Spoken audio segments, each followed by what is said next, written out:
This guy in Padre uniform. Welcome to Gwynn and Chris, everybody. Happy Monday to you. Hope everybody's having a good holiday season out there. Starting off a full week of Gwynn and Chris. A little shorter show today because we do have Monday Night Football. The Bengals and the Cowboys will wrap up week number 14 of the National Football League. But, we got a lot of baseball to talk about. The baseball winter meetings are underway. Yes. Hi, Tony. Hello. And hi, Mr. Skraby. Hello. All right, what?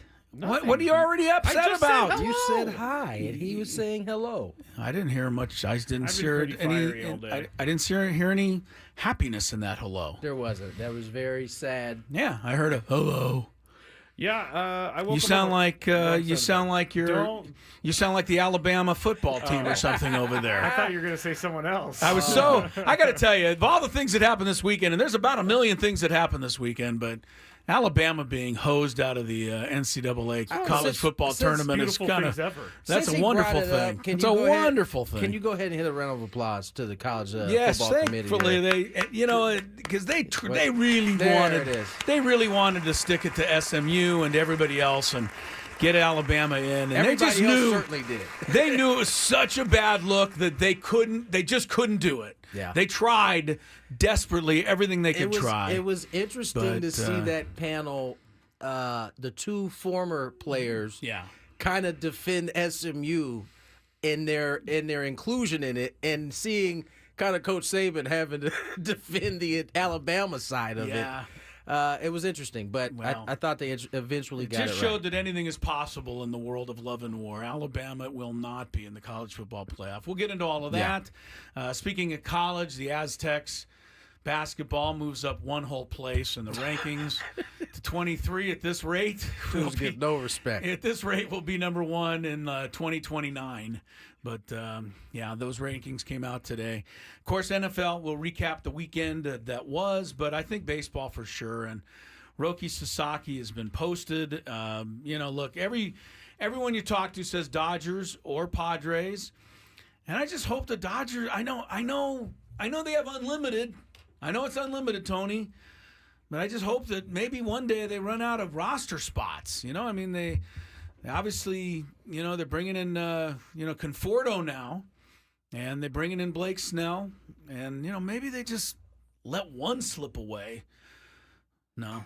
They're not going to, huh? First of all, I love that you're my partner, because you're the only person besides myself that would be willing to start to show off with a Roki Sasaki story, right? Where, obviously the big story of the day is who? Is Juan Soto. Oh yeah. Well, look, that's already taken care of. I'm not trying to ignore him, but he was never a possibility. No, here. He wasn't. So he wasn't. I'm trying to go to stuff that matters to us, honestly. I I don't know. I don't feel. You don't feel good about it, do you? I'm not feeling great about it right now. I know. And it's solely based off of me reading too much stuff.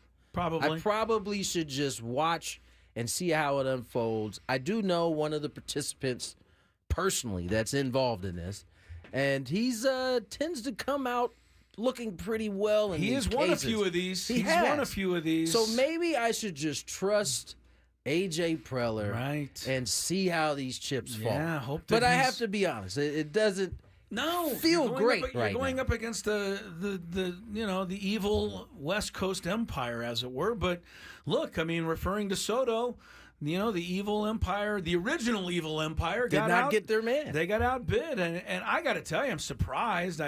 I don't know. Did it really come down to just dollars? People are going to have all kinds of different things, and why Soto chose the Mets. We've already got the security guard being blamed for booting out Soto's family at some point. Oh, Yankee security guard. I saw that. Heyman had that going there. That one of the Yankee security guards upset him one day back in April.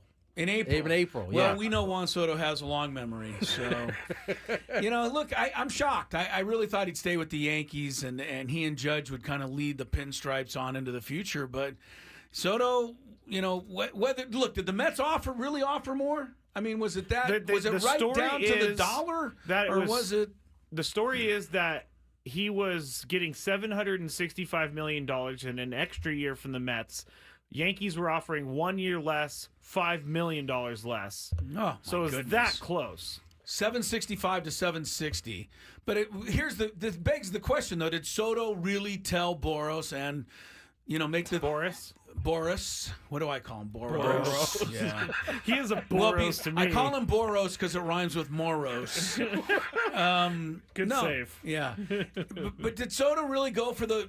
Was it down to that? Was it like that's what he's going to do? He's going to take the most money? Because I can't believe when you're talking 765 to 760 that you didn't put some other equations in there before making your decision. And maybe Soto just thinks the Mets is a better fit for him. I don't know. I think when you start getting up in those type of dollars, you start to look at some of the other things that's what I'm thinking that make the decision important, right? I mean, obviously it's a push, same city, right? They're not. I mean, Queens versus the Bronx at that point. Seven train subway train out to the Queens and 4 subway train out to the Bronx. That's pretty much the big difference. Yeah, so I think you start looking at the other things, right? I mean, he clearly had a few meetings with both owners. Maybe he likes Steve Cohen better. That could play at it.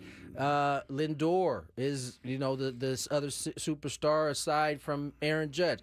I can't imagine, based on what we know of Aaron Judge, that Soto didn't enjoy playing for. I mean, it looked like they were having a blast every time. Yeah. So we don't honestly know what made the decision, but listen, I will say this: the pressure's not as high as a Mets. It's a little less, isn't it? Versus what the Yankees require. That's not to say that Mets fans won't get on your head top like the Yankee fans will, because they certainly will. But wouldn't if all things being equal, or if we remove Soto's name, I just asked you which one do you think more is of a pressure cooker? Yeah. Would you say the Yankees or the Mets? No, for sure the Yankees. I would like to update something because I got confused on my numbers. The Yankees actually offered 1 more year and $5 million less, which So they said we want your services a year longer, but we'll give you less money. We're going to give you $5 whole million left, so you'll be basically penniless. I just wanted to make sure I got that in thank you. You'll be penniless if you play for the Yankees. Glad that you did that. Here's the one thing that sticks out again to me, and Soto's going to go to the Mets. And ultimately, that means that the Mets, with Lindor, with Soto, with whatever else money they're going to spend, and Steve Cohen is obviously going to stop at nothing. The Mets and the Dodgers are going to be roadblocks for the Padres to get to the World Series. Doesn't mean that the Padres can't get there. Of course, it doesn't mean that. We've already beat the Mets in a playoff series. We beat the Dodgers in a playoff series, and eventually we may have to do it again. But here's the one thing that sticks out. How bad does this look for the Yankees in a lot of ways? Number one, they lose Soto. Number two, they also lost Michael King, Randy Vasquez, Johnny Brito, Kyle Higashioka, and Drew Thorpe, which turned into Dylan Cease, to the Padres for a 1-year rental, basically. And they're really left holding the bag here, while the Padres, I think, move on happily. And obviously the Mets do. Well, the Yankees are going to take some heat. The one matchup that we know Padre fans like to talk about is who won that trade. And now they can officially say very good. They won that trade. I think you got to say it until the end of the year, and then we'll have to rethink things. Until next week, you mean? No, until the end of the year when they have to re-sign Michael King. And Cease. They've already lost Kyle Higashioka, so for the 2025 season and 26. Fair enough. No, I'm saying for the 2025 season, the Padres are the winner. Yes, they are. And 24. There's also some interesting parts of the contract, too. Like, I think after 5 or 6 seasons, I think it might be 5, he has an opt-out. And Casey outperforms his $51 million I like a year. That. Set the bar high, son. If you can outperform this deal, God bless you. Here's the other thing, though. We ain't talking about deferrals. We are not talking about deferrals. And so I say that to say this is certainly a contract that would have benefited the Mets in millions of ways to have him defer this money. He did not want to. Did I tell you last week or the week before or 6 months before that Juan Soto is not deferring You money? did. But there's no way he was doing that. And guess what? There's nothing wrong with that. That is how most players operate. Yeah. The Dodgers, as I said last week, have been extremely fortunate that the 4 or 5 guys they've signed have all been willing to defer money. It's like 5 or 6 guys. I mean, it's Freeman, it's Betts, it's Edman, it's Shohei, it's Snell. I mean, it's everybody. Teoscar Hernandez has done and this so, for them. listen, I don't know if it's the Dodgers convincing it or the players saying, you know what, I'm going to do this because I want to be in a winning situation. I'm in a place I like, whatever the case may be. But it's not a guarantee that you can make it happen. Here's one of the thoughts that I had, I think, that only went on in my head when I found out there's no deferrals. Does that now, because of the trend of deferrals and helping your team, does that now label Juan Soto as a selfish player? That somebody's going to go there. At some point, even though the 6 players. Are you expecting that somebody to be me or? No, I'm just saying anyone. Like to me, with all these deferrals on the Dodgers saying and Shohei taking $20 million over 10 years and deferring $680 million. How about this? How about whoever the Padres sign for their next free agent? Will they be considered selfish if they don't want to defer? Well, money? I don't see them signing anyone to $300 million. They're not, but it didn't take that. I'm not saying Juan Soto Edman didn't sign for that kind of money. No, he deferred. So I'm just saying these are personal choices because ultimately you need the other player to decide to go down that path. Attention, Jeff McNeil. Attention, Lindor. Attention, Brandon Nimmo. Attention, Tyrone Taylor. What about Pete Alonso? Oh, he's not there. Yeah, he just got his answer. Attention, everybody else in a Met uniform. Don't rush to the bus after the game. You'll probably have a little extra time. One last thing. The Padres do need to do something here. I think the ball is in their court to a certain extent. In the minds of Padre fans. Now, December 9th is not a fair time to say, to put any kind of off-season rating on things. But, you add in Snell, but you throw in Willy Adames now, signed with the Giants, Conforto to the Dodgers, etc. The division is bringing in some people. So the Padres are going to have to keep up with the Joneses. All right, we need to keep up with our clock today because Ruben Niebla, the pitching whisperer, is going to be with us in about 10 minutes. So we want to make room for him. Sam Levitt will join us later on from the winter meetings in Dallas, the latest baseball coverage. It's all for you on Gwynn and Chris on 97.3 The Fan.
219.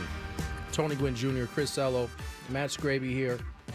Short show, Monday Night Football. Is it Cowboys-Bengals? It is. How often do I actually know the matchup? Rarely. Never. Never. I happen to know it because for whatever reason, my son likes the Bengals. So he had asked me yesterday who was playing. He's riled up. He's ready for it. As you guys like to call him, as I think most of San Diego likes to call him, the pitching whisperer, will join us here shortly. Padres. I'm excited to talk to Ruben. I am too. I don't know that we've had him on our show. San Diego native, long time, and I'm sure. I don't know if he's out in Dallas right now, but certainly the Padres are preparing themselves to perhaps bring a new toy onto this rotation. And joining us is none other than that pitching whisperer, as they like to call him, Ruben Niebla. Ruben, how are you, my friend? How are you doing? I'm doing well, Tony. Nice to hear your voice again. Yes, as always, nice to hear from you as well.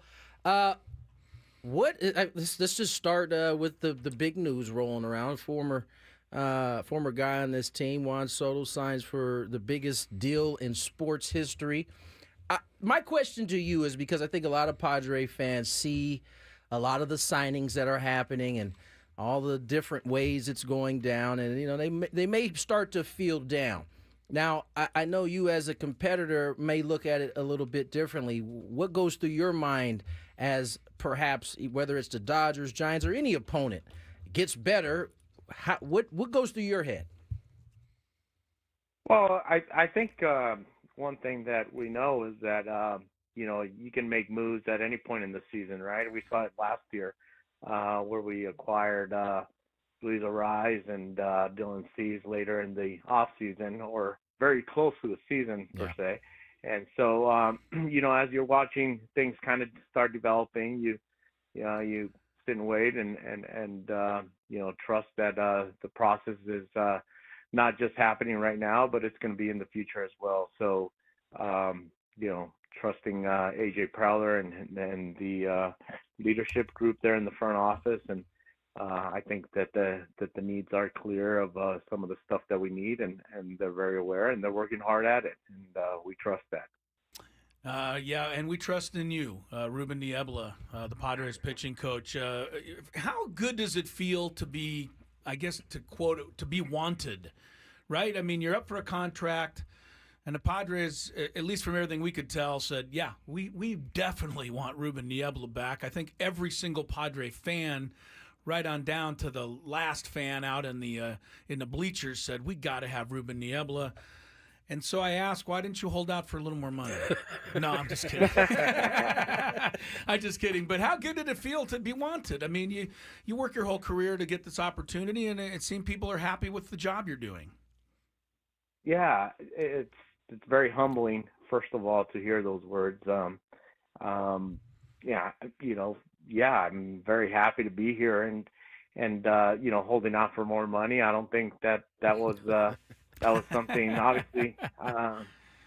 Obviously the negotiations went well. They were easy, and only because there was mutual, just wanting to both sides be on the same page and be back in San Diego. And so it was something that we were able to work out.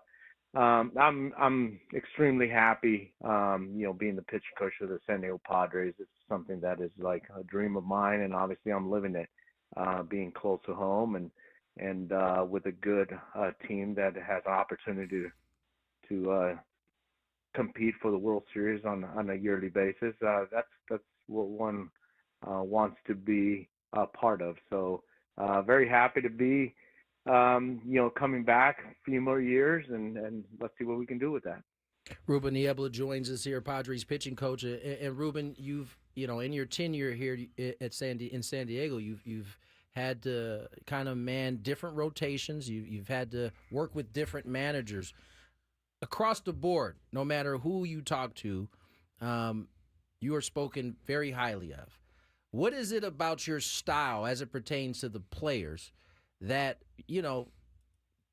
creates this type of environment in which guys really look forward to coming to the yard? to not just work with you, but to be around one another. And that's guys who aren't even in the organization anymore. They consistently say how great it is to work with you. What is it that your style kind of consists of that gets this kind of feedback? Well, again, it's pretty cool to can maintain some relationships of guys that have left here and be able to still continue to be friends with them and the guys that we have here. It's a great group, and I think that one of the things that is important to me is that and all players want to do this, is they all want to continue to get better. Yeah. Regardless. They want somebody to be there with them that can look at them in a different manner, meaning from different angles, from a strength and conditioning, from a biomechanical standpoint, from a training room standpoint, from an analytics standpoint, be able to look at them and say, like, hey, here's an opportunity to get better.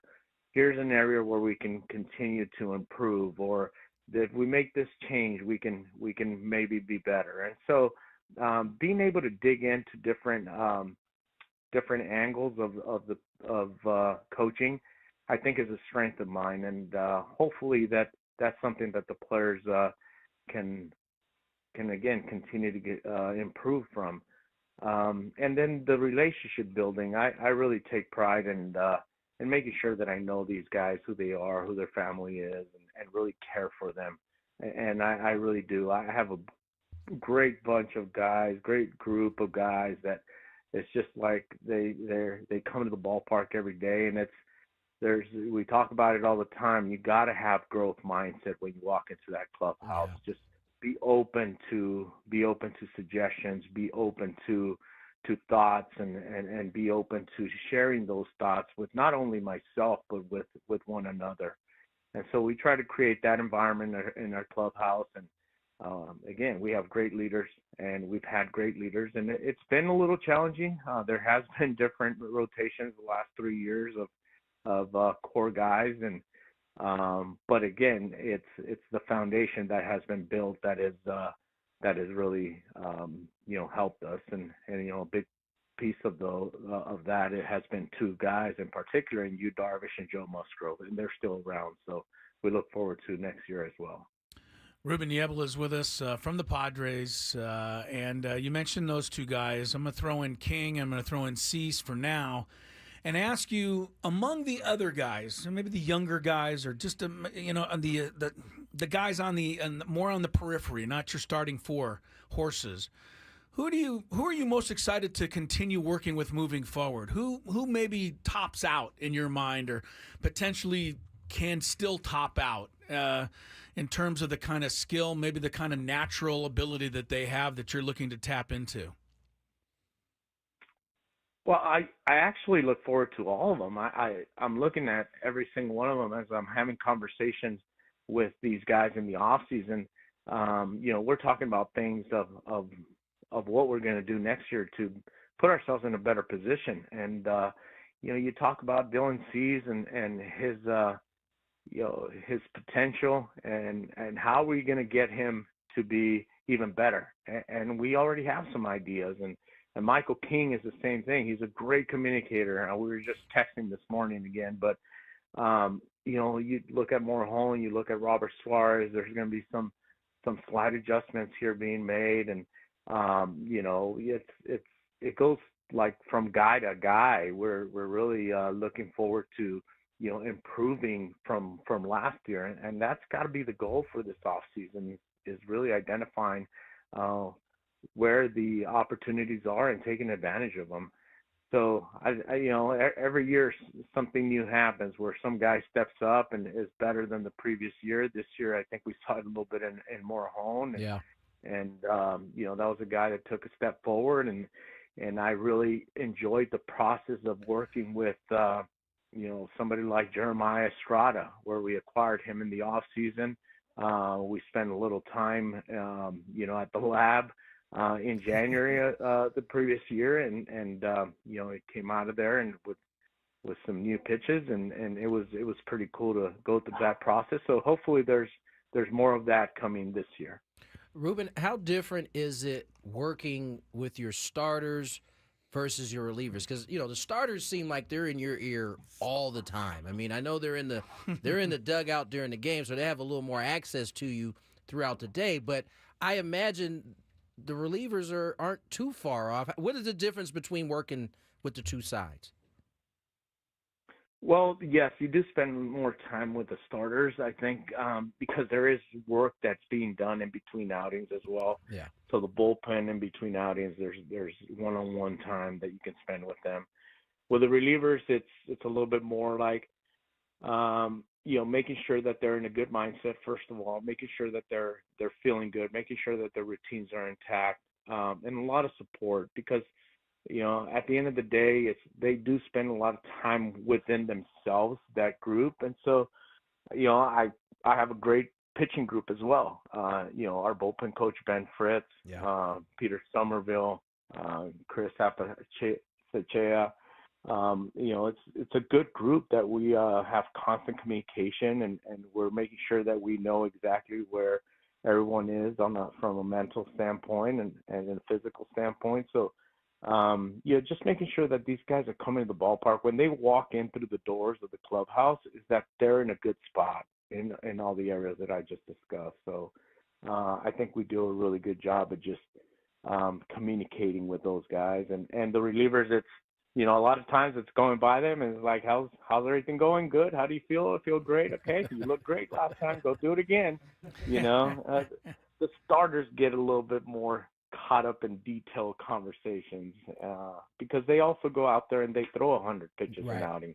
So there's more to digest, there's more to break down, and more, conversation just kind of goes a little bit more in detail there. Ruben, I hope you don't have anything to do today. We got another 2 hours on the show, and I would love, honestly, to sit and pick your mind the entire time. I do have one last fun thing to ask before we let you go. You are the pitching whisperer. So what does the pitching whisper when you go out to the mound? I mean, look, you got Cease on the mound. He's given up 4 runs, 2 doubles. There's 3 guys on base. The crowd is booing. And they call timeout. Here you come. Now you got to say something. Do you think of it on the way out? Do you write some notes have you ever got out there and not really had anything? How many different speeches do you have there? I mean, that's a tough spot, I would think. All of the above. Okay. Let me tell you, this is probably the most frequent question that I get is, what do you actually tell these guys? Yeah. It's everything and anything. When I get out there, I first off, obviously having a feel of who you're going out to talk. Some of these guys, some will need a little bit more of a kick in the butt. Some of them will need a little bit more loving. The game sometimes dictates what the conversation also is going to be about. Is it attacking the next hitter? How are we going to get the next hitter out? Or is it about something else where I just want to distract them from the competition for a little bit, just to relax them a little bit? There's times when I just go out to make sure that we have enough time to get the bullpen ready. And there's a lot of trick of the trades on that. I've used Manny Machado plenty of times to help me with that, and run a little screen on the umpire before he gets to me. But it's different. It's just different. This is game dictated, player dictated, mood of the game.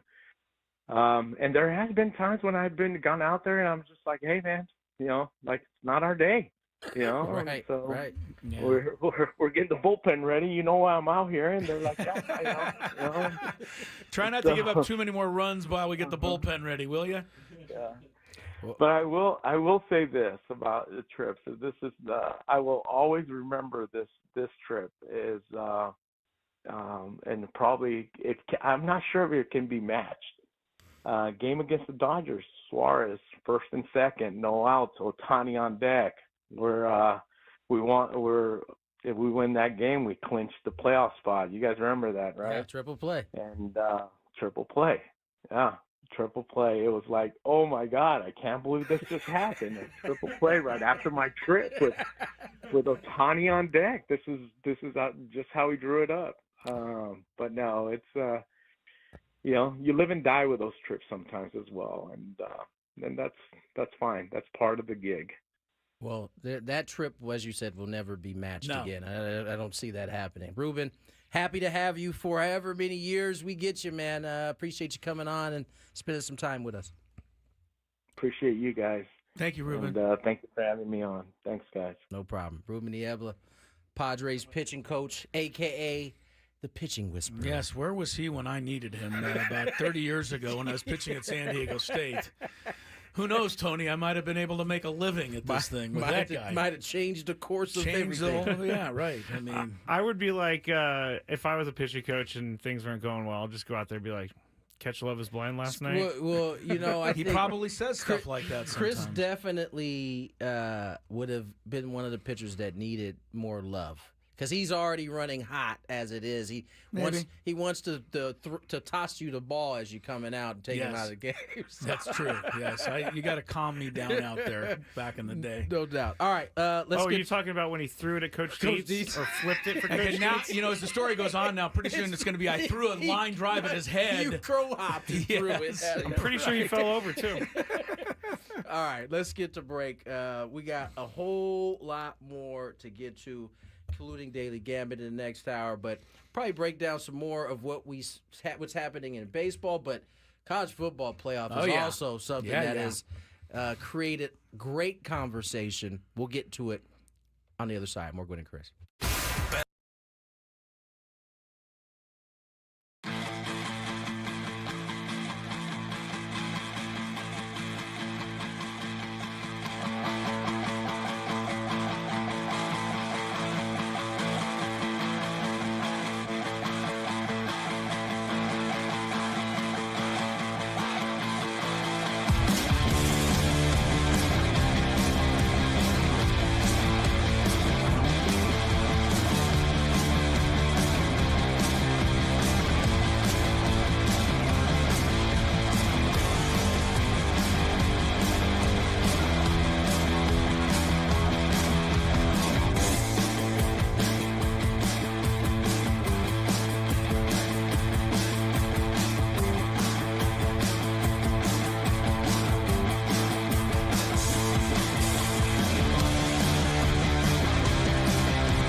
and again, AJ, I trust him. So it's, I don't really spend a lot of time thinking about it, quite candidly. I mean, I think about our team.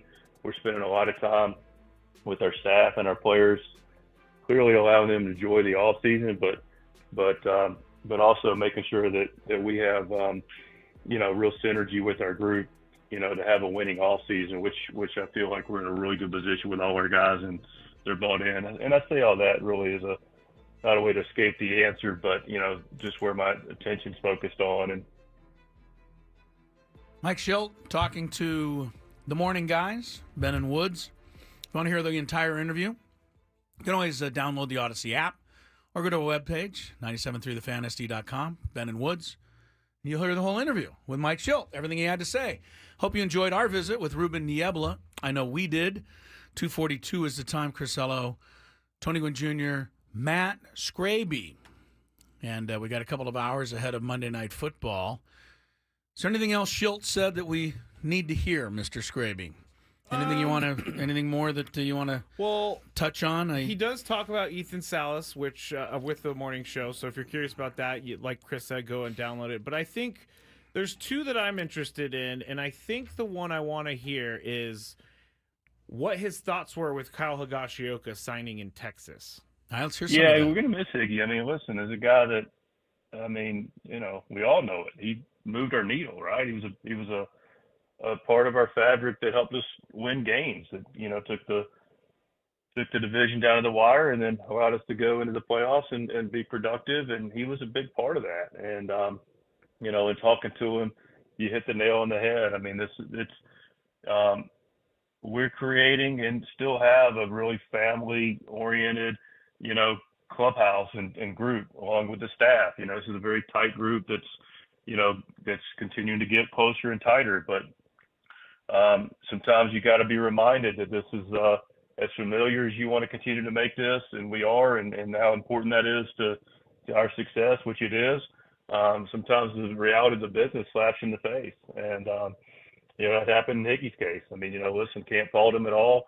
He's the guy that's been in the league for a while and worked hard to get the big leagues. Took him a while to get there, and he's getting a real bite at the apple, and that's a big part of what I want to help these guys be able to do is two things: win games and make sure they can have success so they can take care of their families, because their windows are small in their careers. And so you look up and a guy's 34 years old and he gets a chance to make some real life-changing, altering money, and he begrudgingly, I say that for him. It might not be fair, but in conversations with him, and I know how much he enjoyed the clubhouse and San Diego and the fans and just Petco and everything that comes with being a Padre.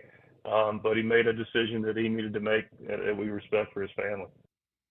There you go. Mike Schilt, speaking of the departed Kyle Higashioka. That's got to be hard, though. It has to be hard watching someone that you... I think it's hard, but I think they're really all used to it at this point, right? True. Guys are moving, changing. True. They're going to go get as much money as they can in a lot of cases, and you can't have everything. And as we know, due to my breakdown on A.J. Preller's catching spending habits, he's never spent more than $5 million on a catcher. All right. Yeah, that was Derek Norris, I believe, was number one on that list. That was courtesy of Mr. Matt Skraby. Yeah, guess what? Mr. Matt Skraby's research. I'm in development with the rest of the positions. The research department of our show, Mr. Skraby over there. Although they don't really have a catcher right now outside of Luis Campusano. So Brett Sullivan. Is he not a big league caliber catcher? He's on the roster. I thought so, but last year they didn't seem to. He's on the roster I'm looking at right here. They also had Kyle Higashioka last year, along with. But then they sent Luis Campusano down, and then they signed Elias Diaz instead of. I mean, Elias Diaz was a former All-Star. I get it. So, I get it. There was reasons, but Brett Sullivan's still on the roster. So. And don't worry about it. Campusano will be an all-star. I told you this already. I'm going to go right to the speaking it into existence. Yeah. Oh, never mind. We have to wait till the Daily Gambit. But something just hit me. Tony, Chris made a bet on the air on Friday, and we're going to talk about what he has to do in the Daily Gambit. What I have to do? Yeah. We have the audio. Uh-oh.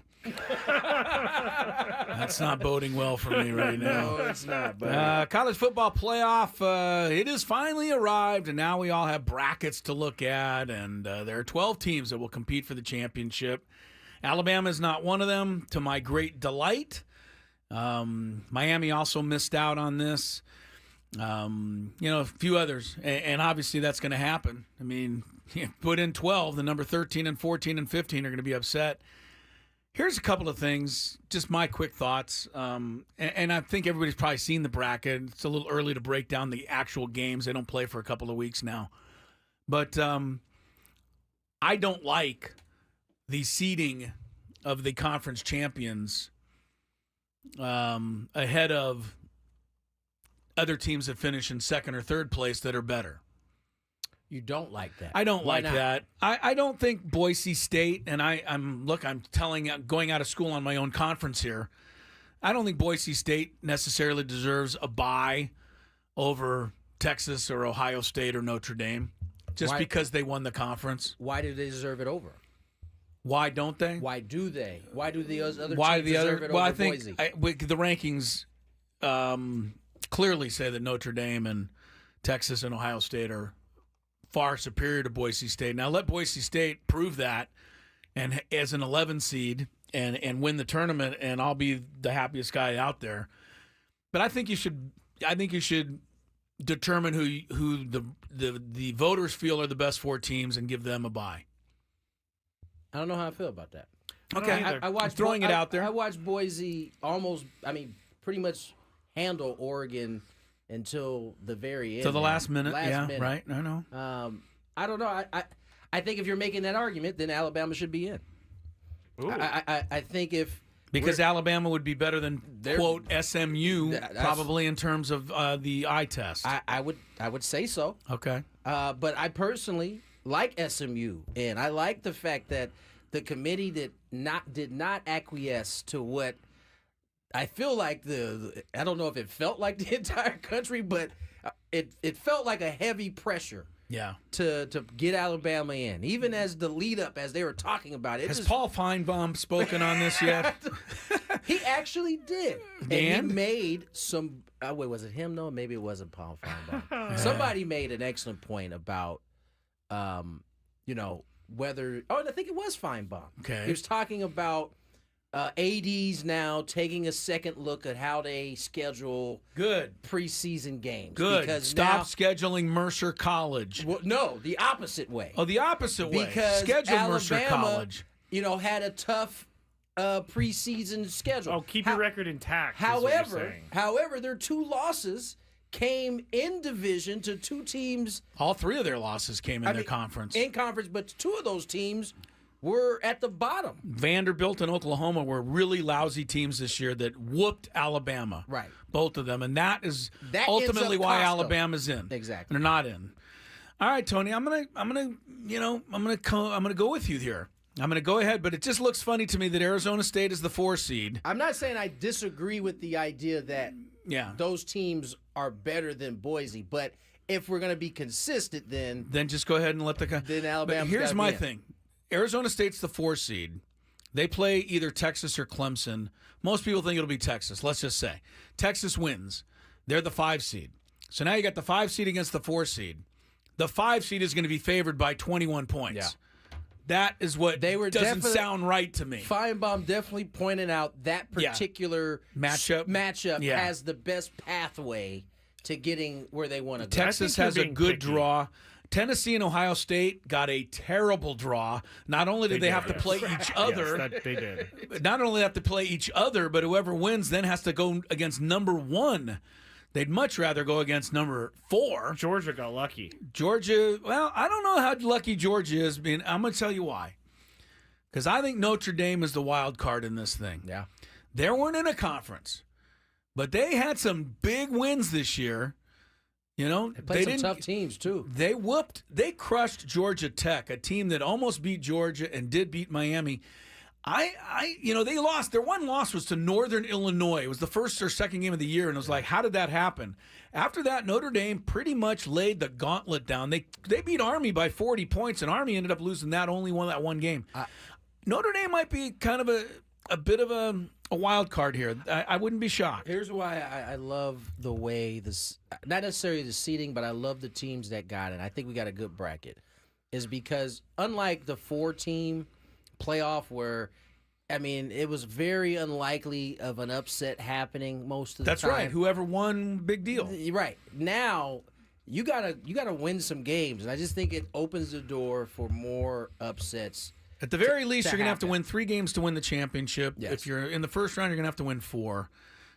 I think it's going to be exciting. I do too. It's not perfect, and I'm betting you that somebody like Texas or Ohio State or Penn State, for that matter, is going to complain bitterly about not getting a first-round draw to the point where the committee may change that next year. How do you feel about the conversation that was happening prior to? Meaning, if SMU had not gotten in and had done everything they were supposed to do except play an extra game of a conference championship, and then next year teams started saying, you know what, we declined the conference championship invitation because that cost us. It didn't happen that way, which I think, may or may not have played a part in the committee's decision, because I think it could have really, the way we've seen college sports work, it could have set off a trend that I don't think would have been pretty. But what did you think of that? Did you see that as a possibility? I think the conference championships are going to have to go away. You think in they the are? next few years? They're just going to have to. It's not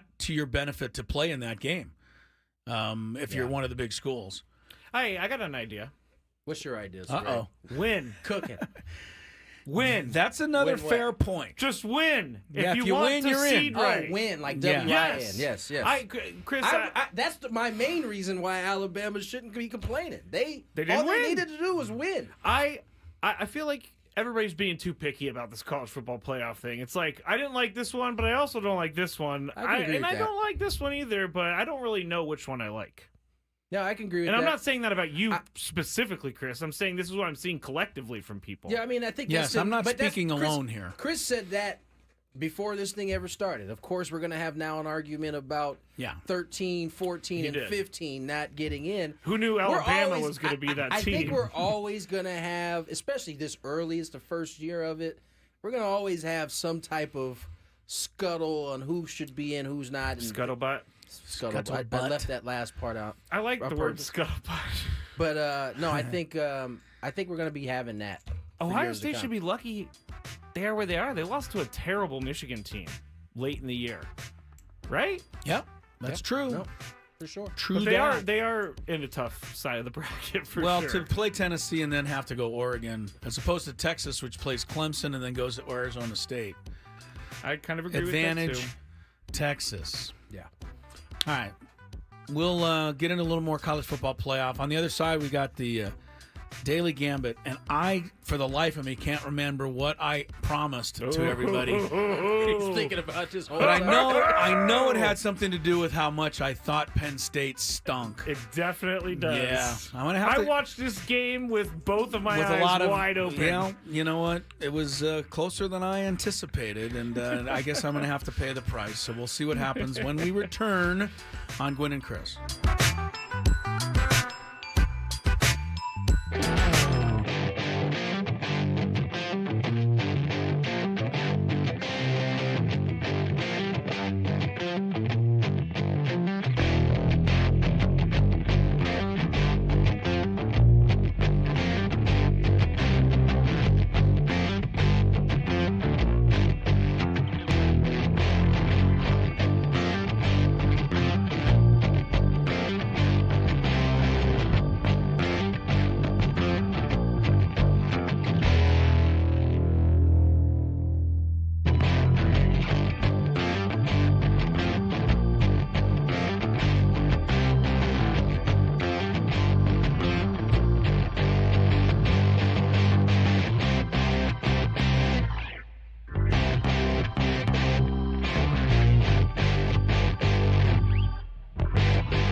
301.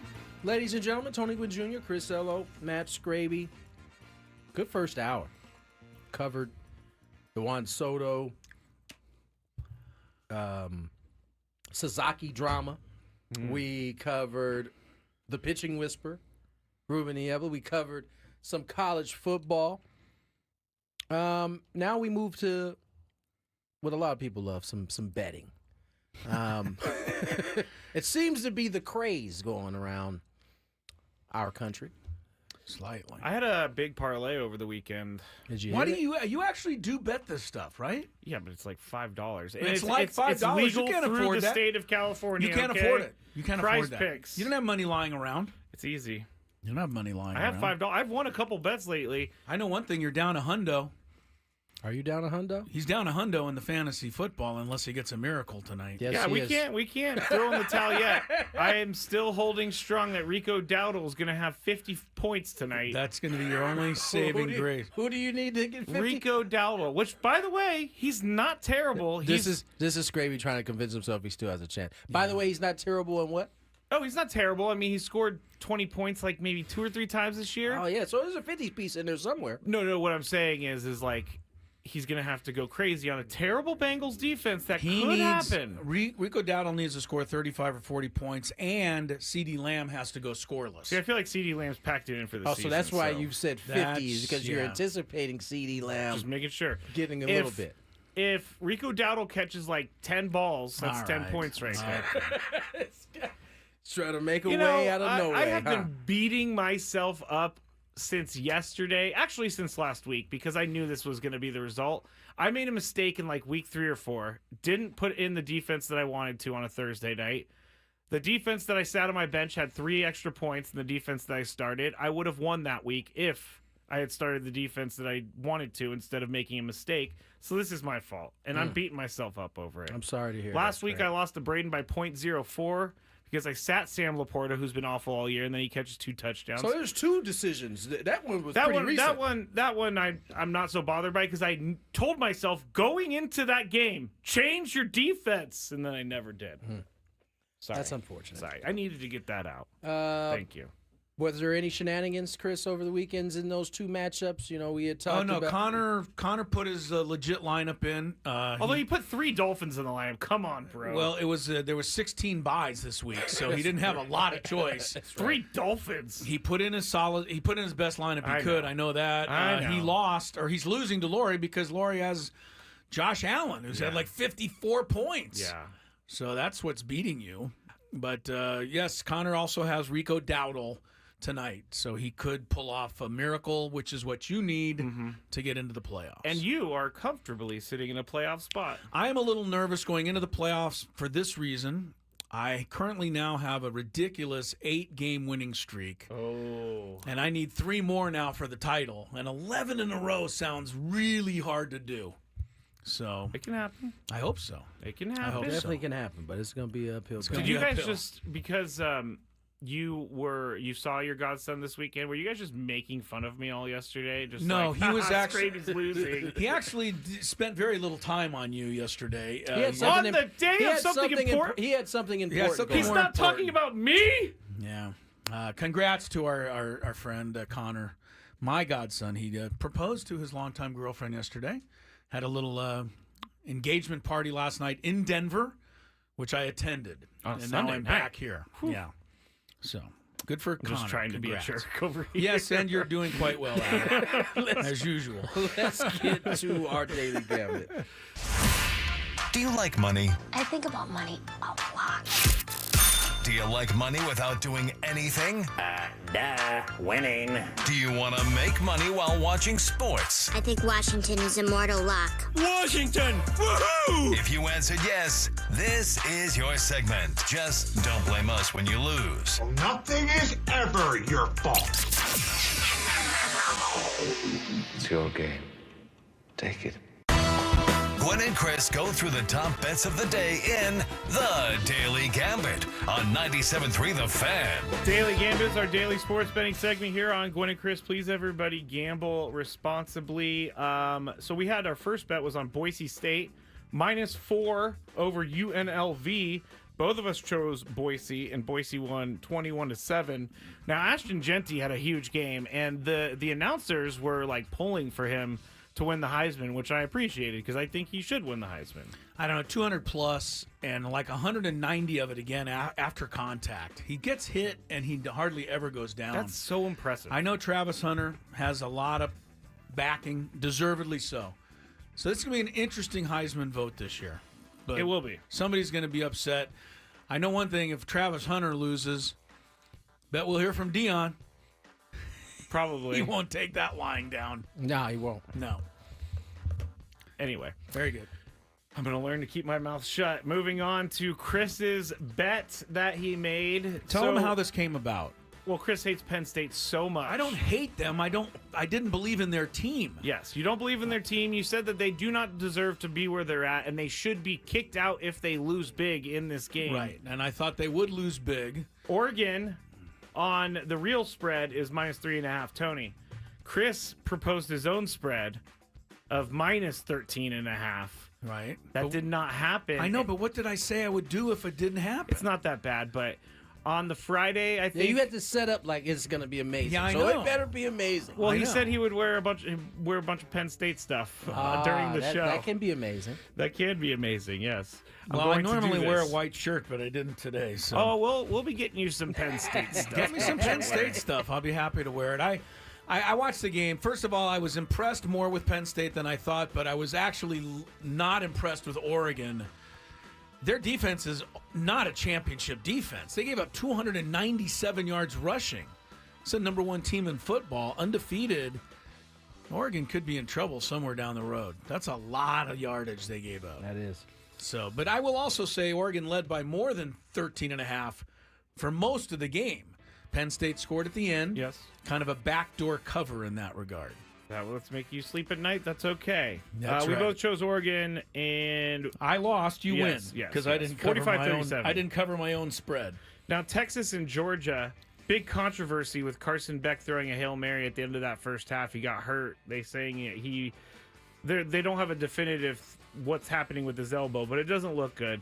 Texas -3 on this one. Chris chose Texas. I chose Georgia. Georgia wins 22-19 in overtime. It's a pretty exciting game. It was. It was a good game. Now, real quick, Tony, I don't know if I got your take on this.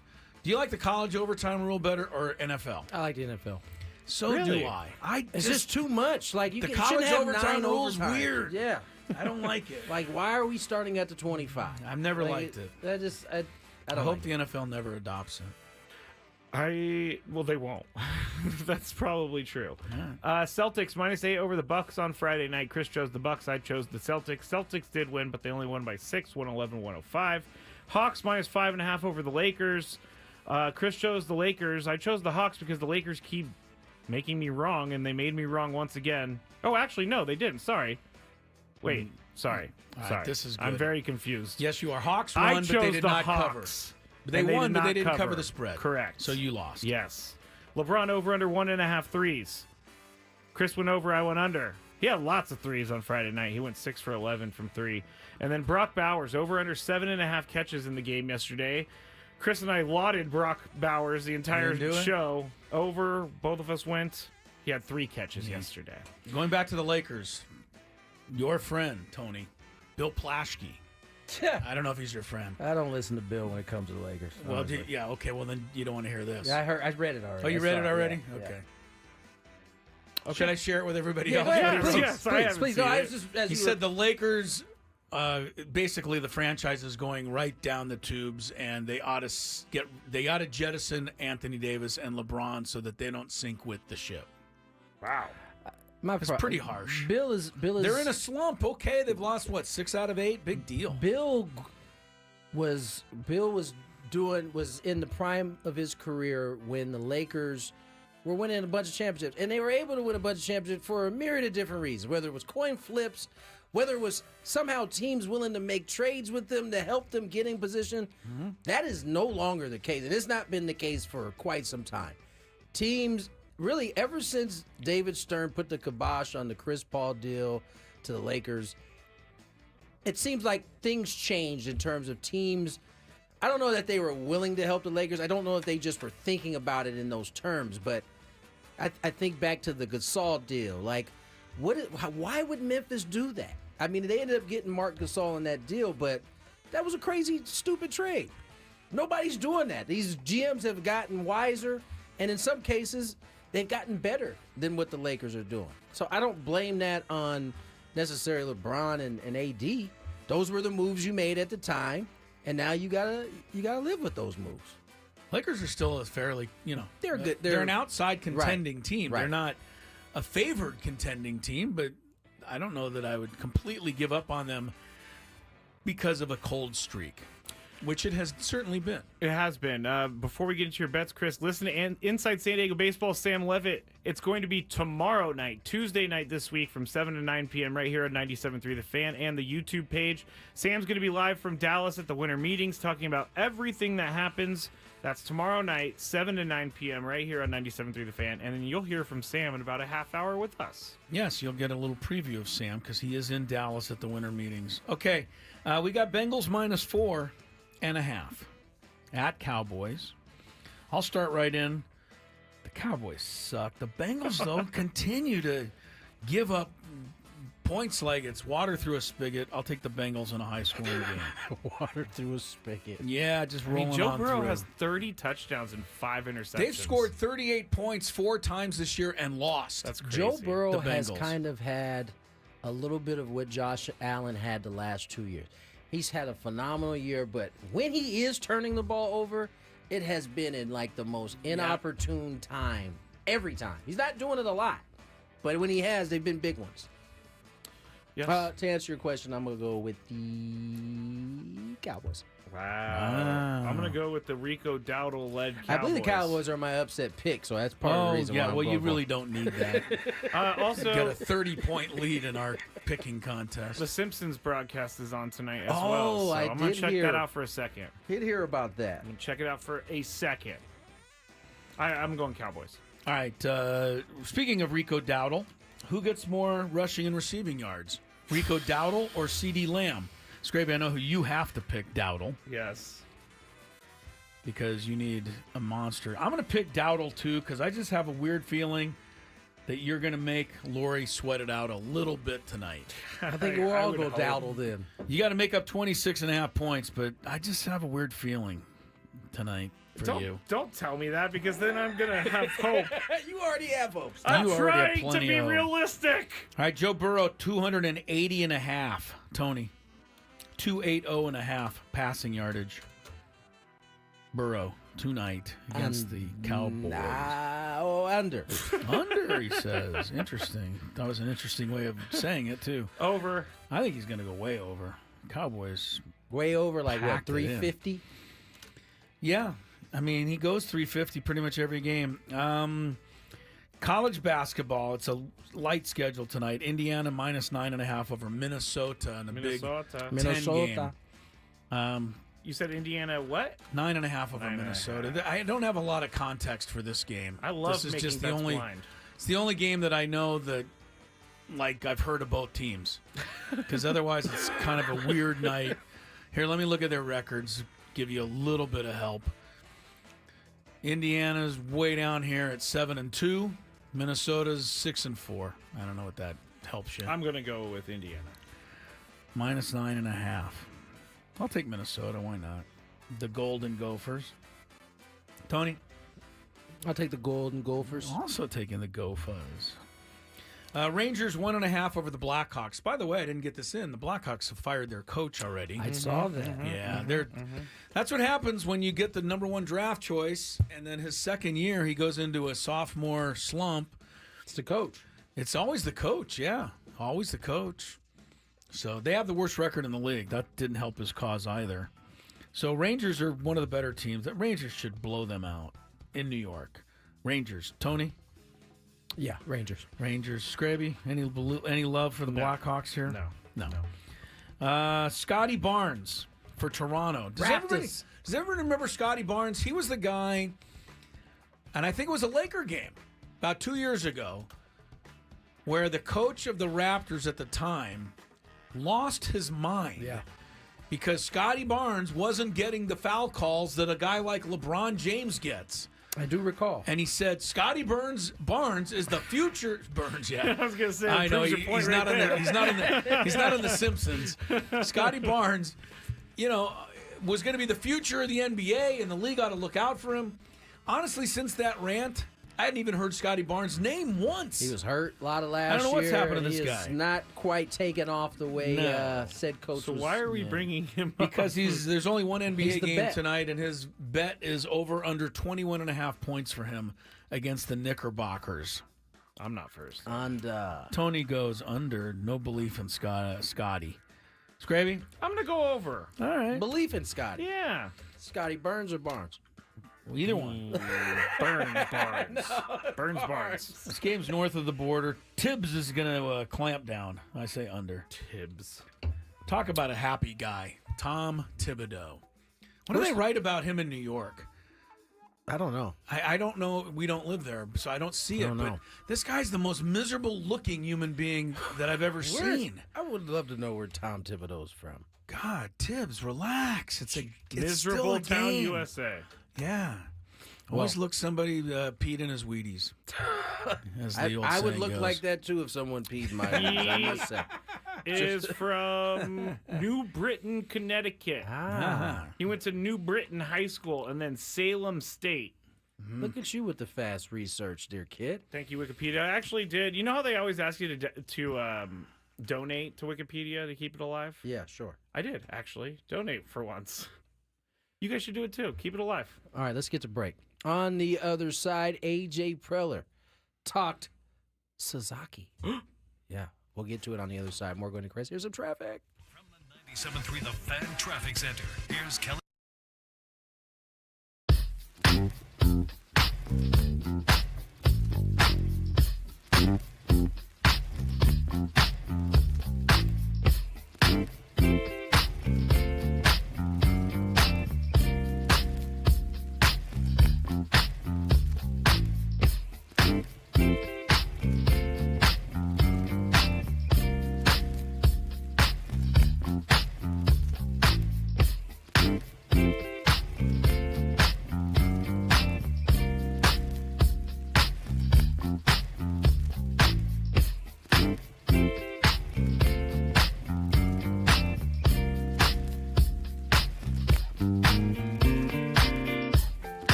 mean, they won the game by 17, so I mean, I don't want to sound like I guess I sound like I'm whining, but I don't know. I expected a little more.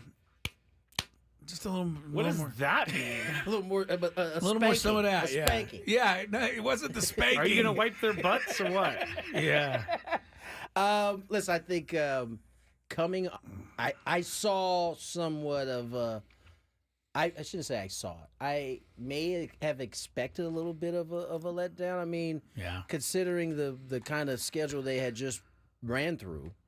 Fair enough. I think it was almost expected, at least from my standpoint, that they weren't going to come out with the same type of intensity that they've been coming out with. Yeah, they led by only 2 at half. I saw that.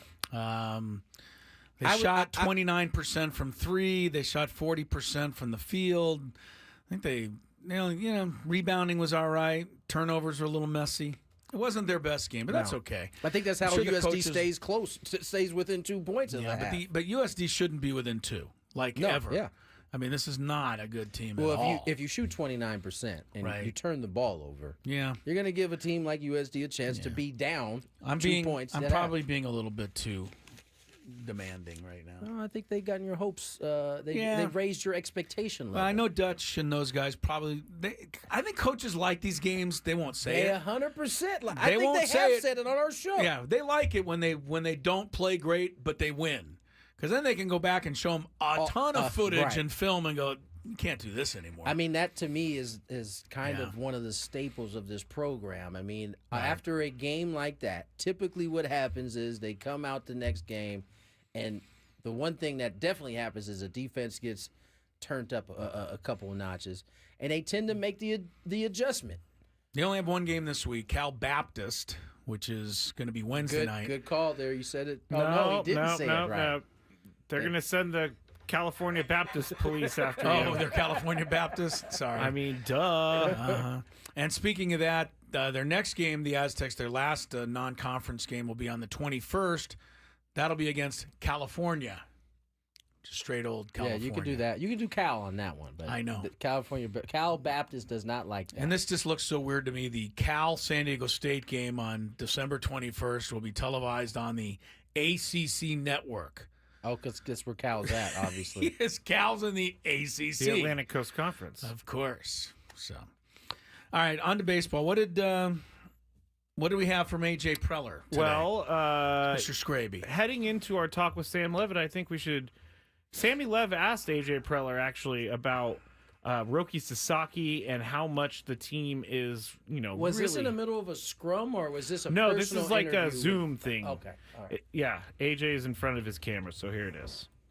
AJ Roki Sasaki officially posted available for MLB clubs as of this morning. Can you speak to the kind of priority that Sasaki is for your organization in particular? Yeah, I mean, it's he's one of the elite talents in the world, and I think really dating back to 17, 18 years old, we've been tracking and following and scouting Roki, and it's just exciting to see one of the best talents in the game, somebody that we've had a chance to see both in MPB and in the World Baseball Classic. Now wanting to come to the big leagues and show the world he's one of the best pitchers in the game, and I think as an organization we'll be very prepared, but very excited to sit down and kind of hear his thoughts on his situation. Hope we connect soon. There's been obviously a lot of talk about his posting, but now that it's here, what can you share with us in regards to what that process now may look like between him and his representation? Yeah, I think it's his process. So I think from our standpoint, we'll be prepared and ready to ask questions. But ultimately, for Roki and his representatives, Joel Wolf and Wasserman, they're going to kind of set the guidelines of what it's about. And I think for us, we're just super excited to just talk about city of San Diego, the fan base, our thirst for a championship, our team that feel like as good as any team in the game. Over the last definitely over the last 12 months and. But ultimately just hear from Roki how he wants to handle and in his group how they want to handle the process, and we'll be ready to talk at the right time. That's our guy AJ Preller, who can go into AJ Preller speak at a drop of a hat. He gave us a little bit. He gave us his pitch a little bit. What did he give you? He did a little bit. The premier arms in the world, he said. I like that. Yes, he did. That was actually Sam one-on-one with AJ, not through a Zoom. I'm really good at my details today, if everybody apparently not didn't know. Sam Levitt coming to us from Dallas, Texas, and coming to us with more from the winter meetings after a short time out and a check of traffic on 97.3 The Fan. On Tuesday.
Nothing but good vibes on this Monday afternoon. 3:36 on the clock. Tony Gwynn Jr., Chris Ello, Matt Skraby.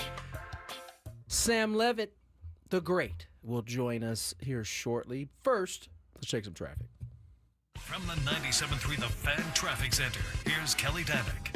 Traffic is brought to you by Scratchers from the California Lottery. Give the gift of play this holiday. Hey guys, got a few problems here. One of them is this crash on westbound 78 on the Vista Village Drive off-ramp. Also traveling on eastbound 78 at Civic Center off-ramp. Stalled vehicle partially in that left lane. Northbound 15 before Rancho Bernardo Road, clearing a crash out of the slow lane. In Balboa Park, North 163, right before Robinson, got an accident being moved over to the right shoulder.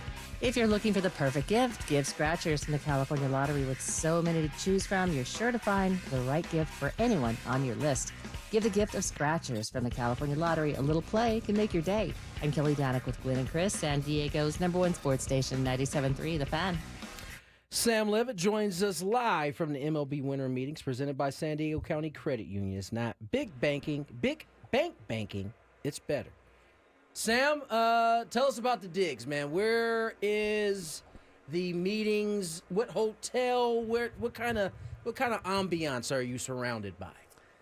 Yeah, it's very nice. The holiday spirit is really very much in play here at the Hilton Anatole. I think it's Hilton Anatole, not Hilton Anatoly, although I have not confirmed that.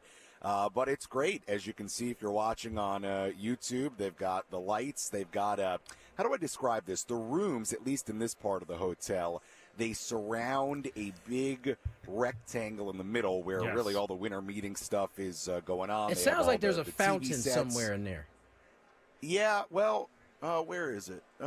There's a little pool of water. Okay, actually quite a there's big water pool of somewhere. water. Okay, there you go. Yeah, next to me. I'm not sure There's how a loud pool that of is, water. but I am.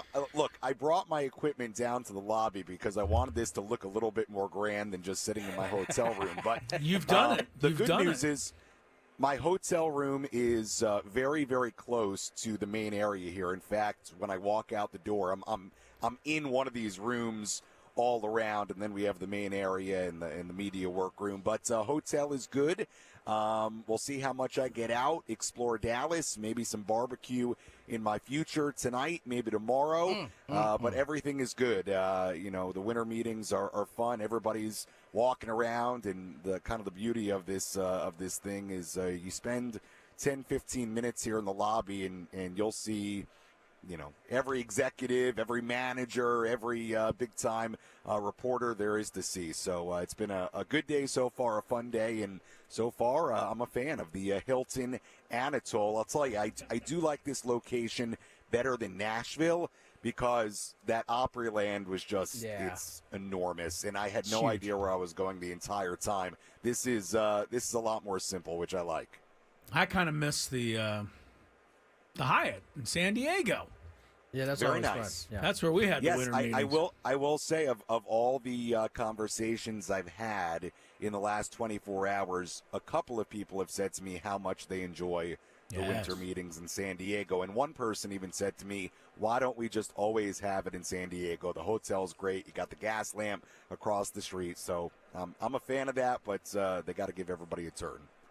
Sammy, what are the Padres doing? What's news? What's busy? We just had a little sounder of you chatting with AJ about Sasaki.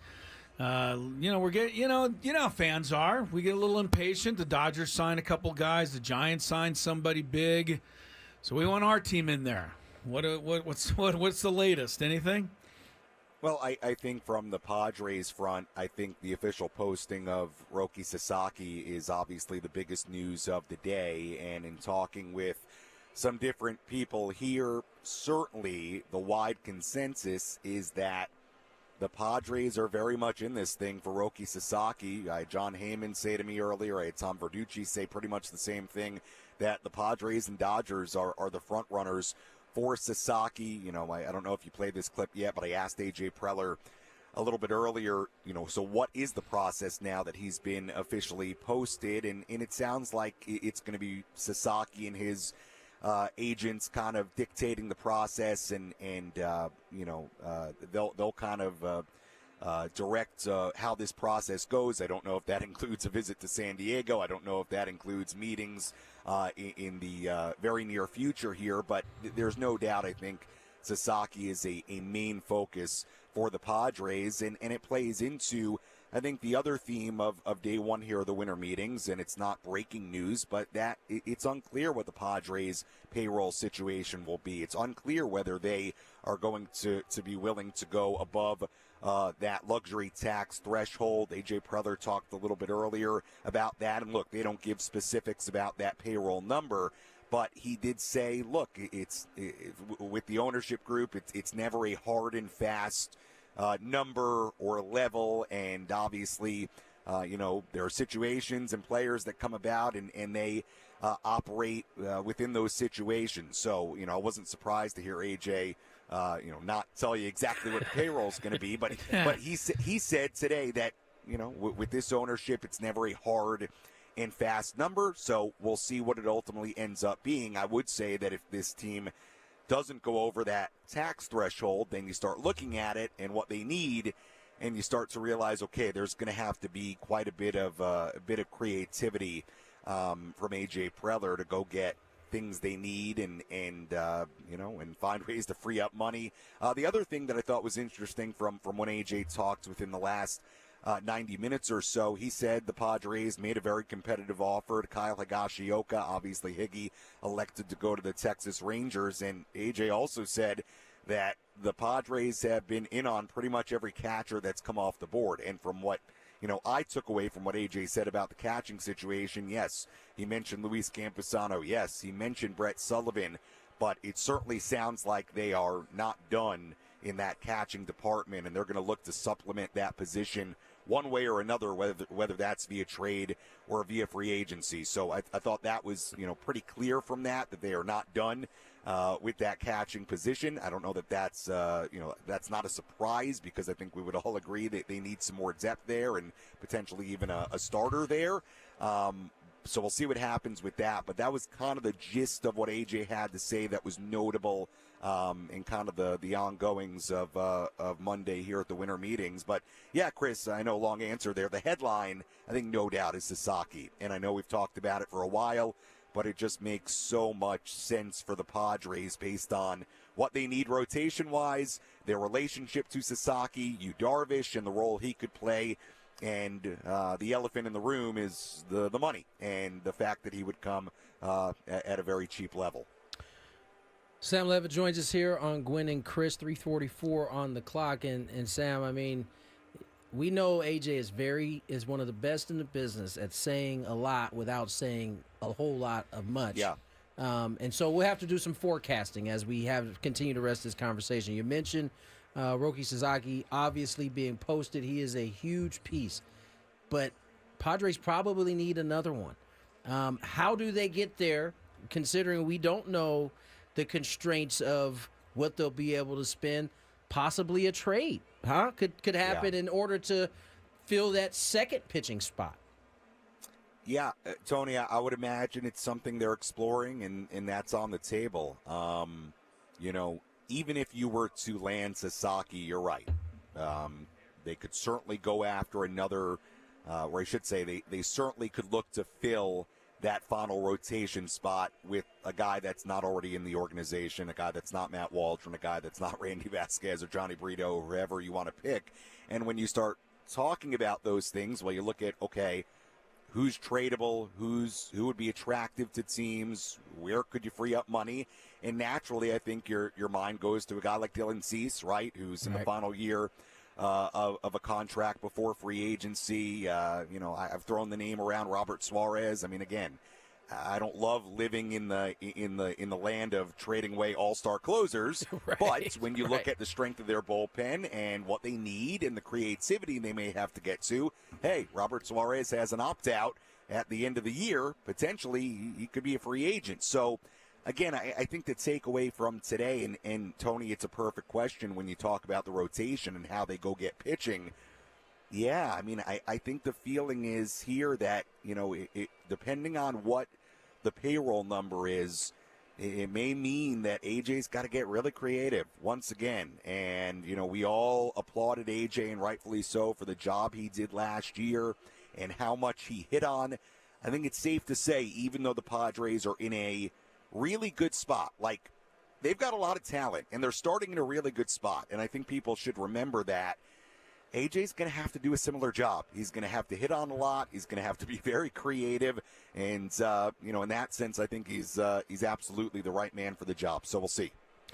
Sam is in Dallas at the winter baseball meetings. He will be having his Inside Padre Baseball radio show tomorrow night at 7 o'clock. So you baseball fans, make note of that. Sam, what is the buzz there about the signing of Juan Soto? I mean, what are people saying in general? And let me ask you this. Is anybody out there going, oh, my goodness, what are they thinking? $765 million. When will it all end? Where will it all end? Does anybody think this is just an exorbitant amount, or is everybody just kind of accepting this is where the market is now? Yeah, it's funny. I think AJ and Mike Schultz, when they both spoke today, I think they had a similar kind of facial expression that a lot of us had, which was just the kind of the eyes wide open, like, wow, look. And I think that's what a lot of us here last night have when you hear the number. And then, by the way, I mean, the fact that if he plays through the whole contract, or even if he just gets through the whole contract, it goes upwards of $800 million. I mean, look, I think there's certainly a feeling of it's just an unbelievable number. Now, you can have your opinion in San Diego whether you think Juan Soto is worth that kind of money, if he's a good enough base runner, defender, all those different things to potentially make $800 million. So, look, I think we're all kind of wowed by the number. I will say this, and I say it as somebody, and this is not a New York radio show, but I say it as somebody who grew up in New York. I think just from that sense, like, the fact that the Mets went and basically stole a Yankee of that caliber away, a guy that if you would have went a decade ago, 2 decades ago, there's no way the Mets are stealing Juan Soto from the Yankees. I think it was, again, nothing to do with what happens on the field, but a pretty seminal moment in, like, that city's history and the dynamic between the Mets and the Yankees. And look, it's what people have said about Steve Cohen since the moment he took over the Mets and he owned the team, that he had the financial muscles to go get who he wanted and do whatever it takes to get that player. And my goodness, that's what he did with Juan Soto. So it's an unbelievable number. He's a great hitter. He's a great player. There's no doubt he's gonna be really, really good. But the number is pretty unbelievable. And I think the Padres people who spoke today, Mike and AJ, they sort of had that look much like we had of, it's an unbelievable number, but there was congratulations for Juan as well. I mean, let's keep in mind this is a player they know well. I think from that perspective, like it's just sort of unbelievable. The Padres make the trade for him. We're all wondering at the time of the trade in the first year, he's in San Diego. Okay, are the Padres going to be able to extend him? I mean, let's not forget the conversation when they made that trade. The package was so big that we all wondered, okay, that they're going to try to keep him here forever, right, with what they gave up. I don't know that we could have predicted that the number would be 765, a couple of seasons later. So it's unbelievable. And if he wants to, give me $5 million of it, I certainly wouldn't complain. That's likely. He can probably hand out $5 million to each of us. He'll be fine. Yeah. He'll be totally fine. No doubt. Sam, we will be catching up with you during the course of the week. Enjoy your stay in Dallas, and we'll catch up again soon. All right, guys. Thanks so much. Thanks, Sam. Sam Levitt, the great, breaking it down. I tell you what, I mean, it's just funny how things work out. I mean, are we having this conversation if Peter Seidler hadn't, passed away? I mean, you heard talks of that actually happening behind the scenes, but as it turns out, you mean in terms of Soto might have just stayed here originally, and we may not even have got to, because remember he gets to the number 765. He gets to 765 because he actually played out free agency. Had he signed anywhere prior to that, you're probably not getting to a number of 765, right? You're taking an extension somewhere, and usually an extension comes early, comes with a little bit of a discount. So we'll never know. He's a Met. Steve Cohen, remember, set out last year when the Ohtani sweepstakes. He said specifically he wanted to wait. Clearly, this is what he was waiting on. He was waiting on the Juan Soto. We'll see how this one ends up paying off for him, but certainly a lot of bread. It's hard for me to root for either the Phillies or the Braves, but I probably will. That's just me. Man, you just don't like Juan Soto. I appreciate him as a ball player. That's why I'm going. Do you? No. I don't think you do. I did say that the funniest tweet I saw this weekend was somebody tweeted out that the Mets just paid all this money for a great right fielder also, and then showed about 10 plays of him in right field kind of messing things up. So there are his detractors out there. I feel like Steve Cohen... Chris Solo is the top detractor. No, sorry, I'm right up there, yeah. I feel like Steve Cohen put his fan hat on when he signed Juan Soto to all of this money. He did not put his business hat on. You can't tell me. This ain't a business. See, this is a fan This thing. is what separates a Steve Cohen from some of these other owners. This is not a business play for him. This is extra for him. And so with the kind of bread he has, he can go out and do, he wants to actually spend his money on the team that he has. And that can't be said for everybody that's out there. Because I do recall many owners having quite the irritation when the Padres were out doing their things. So, I mean, this is I'm sure this is going to be frowned upon by quite a few owners. I will say this, though.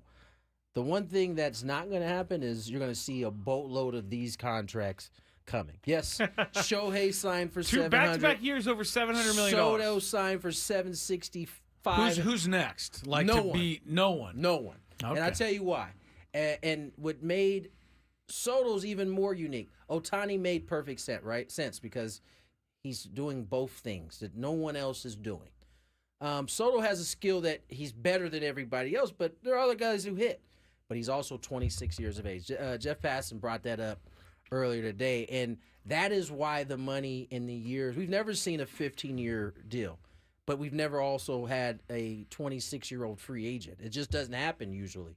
And so unless Ethan Salas or someone like that comes up at 18 and produces the same exact way we saw Juan Soto, to get to this point, we're not going to see it anytime soon. Our boss suggested maybe Ellie De La Cruz. Ellie De La Cruz has a huge contract. He's already behind. Yeah. Pick up the pace, Ellie. Come on, Ellie. Got to stop striking out, too. On the other side, 4 o'clock hour, more Gwynn and Chris. Chris versus the fans. Hey, look out. 833-288-0973. We got a new prize today, too. Indeed.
Coming up at the bottom of this hour, it's back to Dallas, but this time for Monday Night Football, the Dallas Cowboys and the Cincinnati Bengals.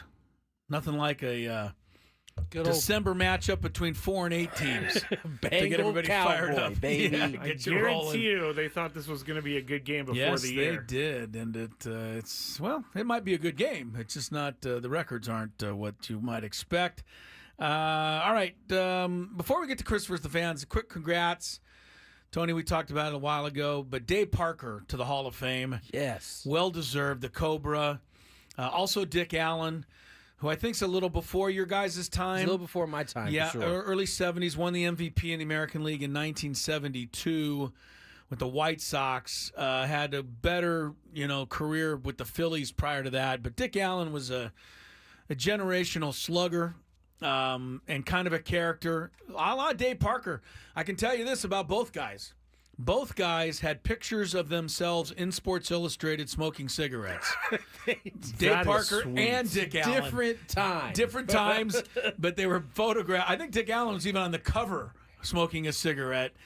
But Dick Allen did do one thing that I don't think's ever been done since. I know it was the first and maybe the only time ever. In 1972, Dick Allen hit not one, but 2 inside the park home runs in the same game. Yeah, that's impressive. That's impressive. Hit them both off Hall of Famer Bert Especially Blyleven. since he had a schmag before the game started. He might have had a pack in it. He might have a dart. I don't even know what a schmag is. I don't know what schmag, but I'm assuming what it is. I'm just going to start calling things schmags. Dick Allen was a character. Who was the guy who did threw no hitter on LSD? Because I felt like you were going to say Dick Allen was that guy. No, Dick Allen wasn't that guy. Here's the sad thing, and I know you'll agree with this, Tony, but I mean, Dick Allen passed 4 years ago. He'd already been on the ballot 19 times before his death. If you're going to get him in the Hall of Fame, which they did, couldn't they have gotten him in before he died? I mean, this has happened so many times. It almost seems like after you die, then they're more likely to put you in. And, it happened to Don Coryell in football, many others, but Dick Allen, I think, was a Hall of Famer. And now he was proven today that he's a Hall of Famer. So why not put him in while he was alive to enjoy it? It's too bad. I think having the committee, the Veterans Committee, I think has been a good thing. Right, I agree with Hall that, of Fame because yeah. Without it, I don't know that a lot of these guys end up getting in, especially the ones who have passed away that, they don't really have a case to keep making. Exactly. Yeah, so somebody has to make it for him. Dave Parker's had the horrible bout with Parkinson's, and but he had some really, some interesting, not interesting, but I saw some heartfelt comments about getting into the Hall of Fame. One was which to say, I've had my speech ready for over 15 years. He's been waiting. He's been waiting, so, for sure. Good on Dave Parker. All right. The Cobra. The Cobra, yeah. If you want to ever see a strong throw from right field, check out a couple of Dave Parker videos. He could fire. All right, you're going to get a chance here to qualify for a grand prize. And it's a new prize, as Skraby said. 2-night stay at the Westgate Las Vegas Resort and Casino and 2 tickets to Hoops Central at the Westgate Superbook. The Westgate Las Vegas Resort and Casino features newly designed premier rooms, part of their $70 million room renovations. It's home of legendary Vegas fun. Experience the madness of March as only Westgate Las Vegas Resort and Casino can serve it up to you with high-definition screens, luxury seating, table service, and access to all of the best gaming action. Enjoy hoops action from the best up-and-coming stars on giant HD screen, smoke-free environment as you thrill to the games that keep us coming back to college basketball every year. Tickets head to westgateresorts.com. Skraby, away we go. If you had one shot, one opportunity to take down the human almanac himself, howdy do. Now is your time. Listen to me, this guy is dangerous. Now is your opportunity to win a prize. Well, I hope you know what you're in for. Chris versus the Fans starts now on 97.3 The Fan. By the way, I don't begrudge either Dick Allen or Dave Parker, both deserving Hall of Famers, but them getting in meant that the Garv did not get in yet. Hopefully one day soon for Steve Garvey. I've heard that Steve Garvey may be too far outside of the bubble to get in. These are what experts I've bubble. Like the Hall of Fame bubble. What is that, like statistically? Yeah, okay. yeah. Like he may not make it. Well, we'll see. All right, great conversation. Well, I don't know what to say to that. Well, you brought up Steve Garvey. I was just sharing what I read about him. Is that he's just not good enough to get in the Hall of Fame? Well, they're wrong. He is. Okay, it's Chris's favorite player. No, it's not. But he was a Hall of Fame player for 10 solid years, and then more here in San Diego. I think should be in. Is he a Hall of Famer? Tony? Close, at least. He's close. It's close. All right. That means no. You have to make it through 3 questions. Each question. It actually might mean that. Yes. Each question is going to get more difficult. If you get the question right, you move on. If you get it wrong and Chris gets it right, you're eliminated. But if Chris gets it wrong, then you move on to the next question or you win. If you're a first-time player, let us know before you get into it, and you'll get that first question for free. Chris vs. the Fans is presented by SD Fat Loss. Lose 20 to 30 pounds in just 60 days. Visit sdfatloss.com to schedule your free consultation. You know, Steve Garvey texted me 1,000,000 times leading up to the election. And he his little robo people. I love how you said that. He texted me personally. Well, he would say, and he would always be to my mom. Hi, Cynthia. This is Steve Garvey. No, it's not Steve, and you're texting the wrong person. Anyway. That's enough. Far be it from Steve Garvey ever to agree to come into this studio again. After that, you're not a Hall of Famer, and you texted me too much.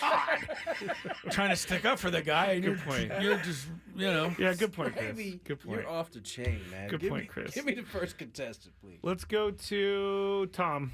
What's up, Tom? Happy Monday to you, my man.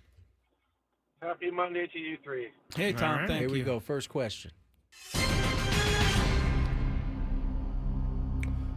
What college football team is the #1 seed in the college football playoff? I'd have to say I'm not a huge fan. I should definitely know this, but I'm going to say Oregon. All right. You got it right. You got it right. No, you're a good enough fan to know that. You're a good enough fan to know that. Here we go. Question Way number to go, 2. Tom. Which sport did Shohei Ohtani's wife play professionally? Oh, gosh. I'm going to guess tennis. Tennis. Elo for the steal. Stay there, Tom. Yeah, stay there, Tom. It's either volleyball or basketball. She's tall. She is tall. Hoops, basketball. That's my answer. As soon as he gave the options, Sorry, I knew Tom. he knew the answer. Sorry, Tom. It's like volleyball and basketball. Why those two? Oh, my Because they're tall. gosh. Oh, sorry. That was stupid of me. I don't know why I just yelled into the microphone. Is there something you want No. to share? Did the Garb just walk in studio, or Is there No. something you want to share? No, I had a little bit of a not knowing where I was moment there. Ulysses has called in, and Chris and I congratulated Ulysses on how great his name was last week, like 100 times. I know. I would love to. Sometimes I would want to be in your head to see what's going on. Sometimes I don't. When you hear what it is, sometimes it's really frightening. My head told me to be quiet, but my body said, "Say it." All right. Let's go to next contestant. Let's go to Ricardo. Ricardo, welcome to the show. Happy Monday. Happy Monday, guys. Hi, Ricardo. It's me on. Yep, Ricardo Lakeside. Oh, Ricardo Lakeside. All right, here we go. All right, sir. Good First luck. question. Which pitching coach? Dang, I have to. No, I can use that. Yeah. No, you can use it. Which Padres coach is nicknamed the pitching whisperer? Whisperer. That would be the guy that just did the interview, Mr. Ruben Niebla. Very good. I thought you were just going to stop. Forget his name. All right, here we go. Question number 2. And by the way, he seemed like he liked that nickname. You said that already. Yes. Oh, I did. Who started at QB for the New York Giants yesterday against the Saints? Oh, I just saw this game too. Sorry, I think you it saw was it Drew Lock? Hey, nice job. Turned in a mighty performance, so the Giants roll out. Big 11 in the point department. Oh man, Not so much. And they lost the game because the field goal was blocked, right? I had no interest in that game, so much so that I don't know what happened. Here we go. Question number 3. There were 2 managers ejected 6 times in 2024. One in the AL, one in the NL. Name them both. Oh, wow. Gotta get them both? All right. Woo. I think I know one, but I might need Chris to get these wrong because I do not want to any hints. He doesn't want to give any He's hints. Playing the Good game. thinking. I I like like the way you're playing. Yeah. All right, that is officially incorrect, but stay right there, Ricardo. Can't believe it, Ricardo. You didn't know this one. No, I'm just kidding. This is a bit of a shot in the dark because it could be anybody on 6 ejections. I'll say, just for fun, because he cracks me up, I'll say Aaron Boone in the American League and Carlos Marmol in the National. You're a winner, Ricardo. There's some sort. Tony, you make the ruling. Wait, what happened?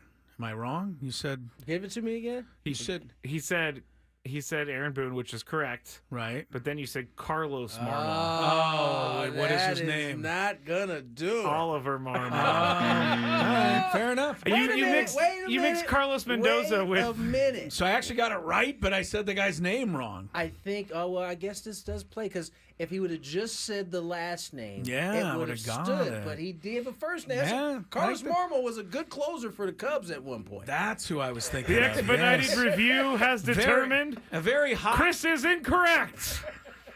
Carlos Marmol was a very, Stay there, Ricardo. What? What's the word you're looking for?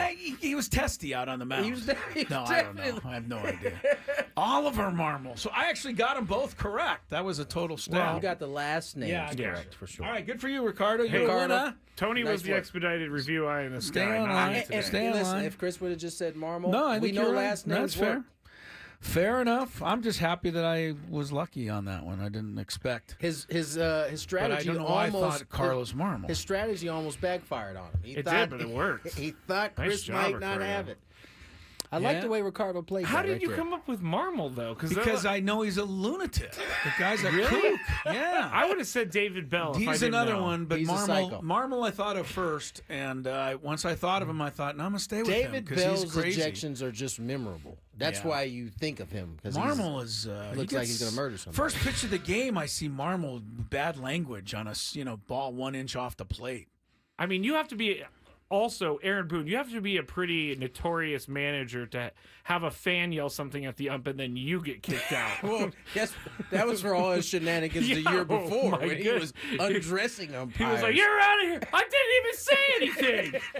But yes, you probably would. You were thinking about it. Yeah. There is, let me see, I'm looking at baseballreference.com. There is actually, there's actually a record here. Bobby's got to be the Oh, record. Bobby Cox with Yeah. 11. is the record. In one season. That doesn't seem like a lot. Doesn't seem like much. I'm looking for Earl Weaver is who I'm looking for. 11 ejections. Earl had a 10. Earl had a 10. So. 11 ejections is a boatload. That's one every 6 games. That's a lot. That's basically one every 2 weeks. Wait, that's one every 6 games? No, I'm sorry. One every, bad math. One every 2 weeks. Yeah. So I mean, that's there's still 27 weeks. That's a lot. So almost one every 2 can't weeks. even imagine what they just see him go and they're like, we're going to have to eject you again, okay? Bobby Cox made it worthwhile. I mean, he's at the top of every list in managerial ejections. I can't think. Bobby's weren't like short, but they weren't like, he didn't have a whole bunch going on. He was just chewing somebody's you-know-what, and then he'd walk off and go His take a language shower. was it. He usually was ejected before he got to the umpire. He was usually ejected from the bench and then made his way out to get his money's worth. Oliver Marmol, by the way, back-to-back years of 6 ejections. So he's How many did consistent. Schill have last year? I think he had maybe 4. I would say 3 or 4. So he was almost on pace with the top. Yeah, I think he had 4. Schilt's record is, according to this, Schilt's record is 5, which was in 2021. Obviously, when he was with the Cardinals. There's a whole list of all these guys. That's who Oliver got some of that from. He was up under Schilte for a while there. Yeah. You have a team struggling. Things get a little testy. Yeah, a little, you know what. A little red, you know what. All right, is it me? No, it's you. All right, well, we got another segment to go. Get you ready for Monday Night Football. Did we get a update on our Survivor pool? Oh, yes. Yes, I could share the results on the other side. That and more to wrap things up on a Monday after traffic. From the 97.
4:22 on the clock. Tony Gwynn Jr., Chris Sello, Matt Skraby wrapping up.